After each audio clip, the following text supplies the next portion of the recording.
জটিলতা কাটিয়ে অবশেষে বিধায়ক পদে শপথ গ্রহণ করলেন সায়ন্তিকা বন্দ্যোপাধ্যায় ও রিয়াত হোসেন সরকার। রাজ্যপাল নিযুক্ত ডেপুটি স্পিকার আশিস বন্দ্যোপাধ্যায় নন, বরং বিধানসভার অধ্যক্ষ বিমান বন্দ্যোপাধ্যায় তাদেরকে শপথ বাক্য পাঠ করান।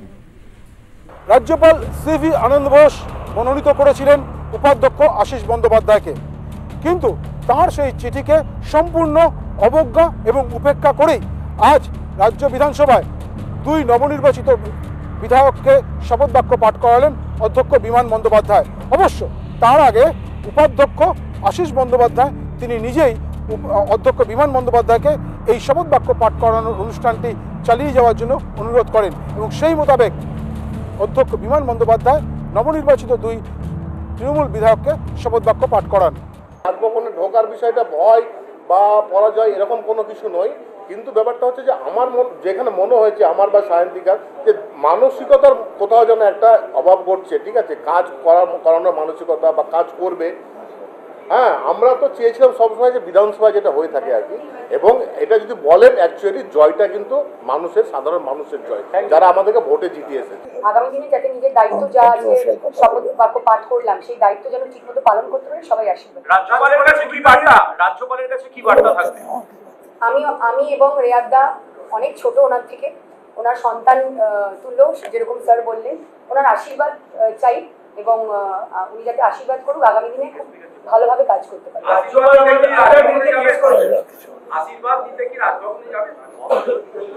না, উনি মন থেকে আশীর্বাদ দিয়ে দেবেন আমাকে, কারণ শপথ বাক্য পাঠ করানোর বেলায় তো অনেকদিন ধরে চিঠির কোনো উত্তর দেননি, তাই যেতে চাইলেই তো আর ওনার দেখা পাওয়া যায় সেরকম তো নয়। আমরা 7 দিন ধরে দেখেছি, উনি মন থেকে আমাকে আশীর্বাদ করবেন। স্বাভাবিকভাবেই রাজ্যপালকে একেবারেই নজরআন্দাজ করা হলো রাজ্য বিধানসভায়। এটা কিন্তু যথেষ্ট গুরুত্বপূর্ণ একটা সিদ্ধান্ত রাজ্য বিধানসভায় উপস্থিত সদস্যরা নিলেন বলা যেতে পারে।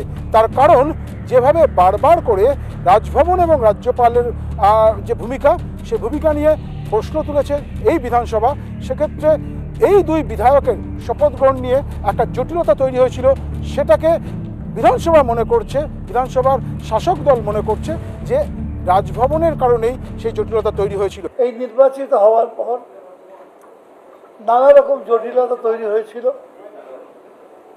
রাজ্যপাল যেহেতু শপথ দেওয়ার দায়িত্বে আছেন, আইদার তিনি দিতে পারেন অথবা তিনি পাওয়ার ডেলিগেট করতে পারেন কাউকে। অতীতে এই কাজ অনেকবার হয়েছে, আমাদের নিজেরা অনেকেই বিধানসভায়